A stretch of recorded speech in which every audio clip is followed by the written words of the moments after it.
हमारे दोनों बच्चे एक साथ कितने अच्छे लग रहे हैं ना। हाँ, कितने अच्छे दोस्त हैं दोनों। बस बड़े होने के बाद भी इनकी ये दोस्ती बनी रहे तो बच्चे कितने खुश रहेंगे।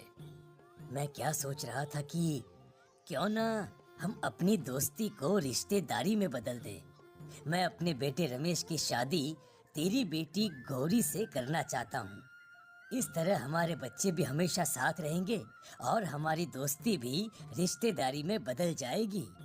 शंकर की इस बात से उसके दोस्त को बहुत अच्छा लगता है और वो अपनी बेटी की शादी रमेश से करवाने के लिए तैयार हो जाता है।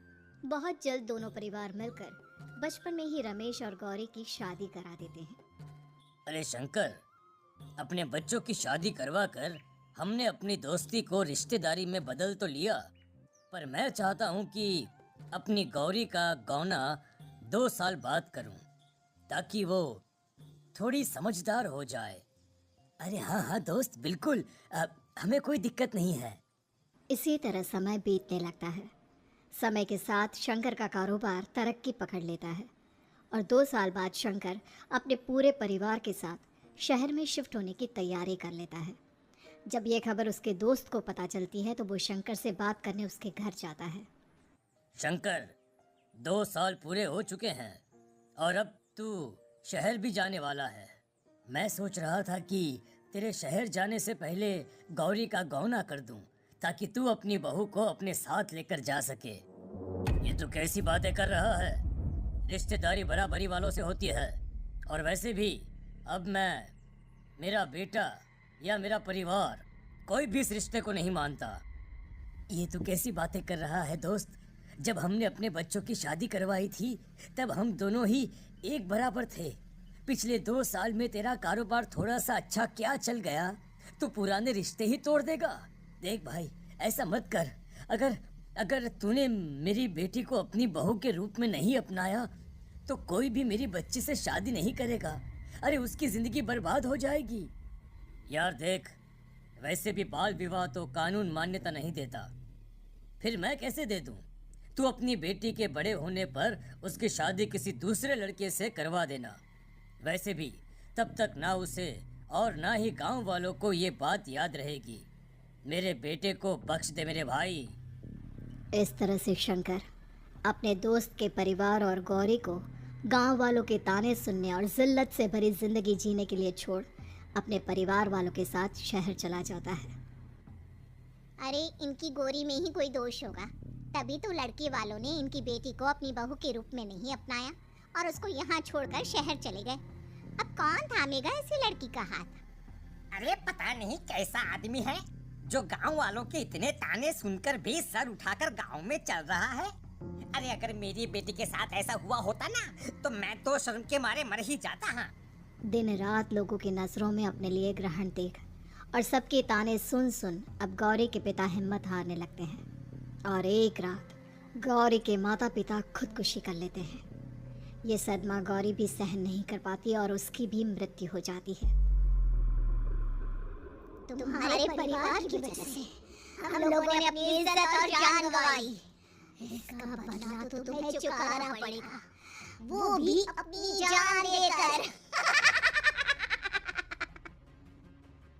हंसते हुए अब नैना हवा में उड़ने लगती है। नैना अब पूरी तरह से बदल चुकी थी।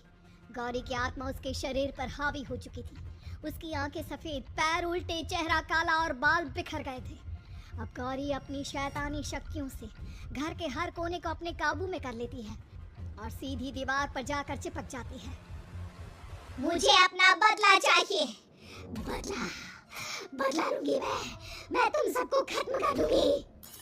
गौरी इतनी तेज चिल्ला रही होती है कि उसकी आवाज से घर के सारे कांच टूट जाते हैं। सामान इधर उधर गिरने लगता है और ये सब देखकर तीनों भाई बहन के होश उड़ जाते हैं। बचाओ, भागो भागो। उन तीनों को अपनी जान बचाने के लिए यहाँ से वहाँ भागता देख गौरी जोर जोर से हंसने लगती है। तभी दीपाली घर से बाहर निकलने लगती है, जिसे देख गौरी गुस्से में अपनी शक्तियों से तुरंत घर का दरवाजा बंद कर दीपाली को हवा में उड़ा देती है। बाहर भागी थी, मुझसे बचकर भागना चाहती है? कोई नहीं बचेगा, आज तुम सब मरने अचानक घर में भूतिया आवाजें गूंजने लगती हैं। तेज हवाएं चलने लगती हैं। सोफा, टेबल, कुर्सी सब हवा में उड़ने लगता है। ये सब देखकर रमेश, दीपाली और पवन की रूह कांप जाती है। घर में ये सब होते हुए और अपनी बहन को हवा में उड़ते हुए देख रमेश और पवन को भी समझ में नहीं आ रहा था कि वो क्या करे, कैसे अपनी जान बचाए। इतने में गौरी अपनी आंखें दीपाली की तरफ करती है और अपनी शैतानी शक्तियों से उसका गला दबाने लगती है।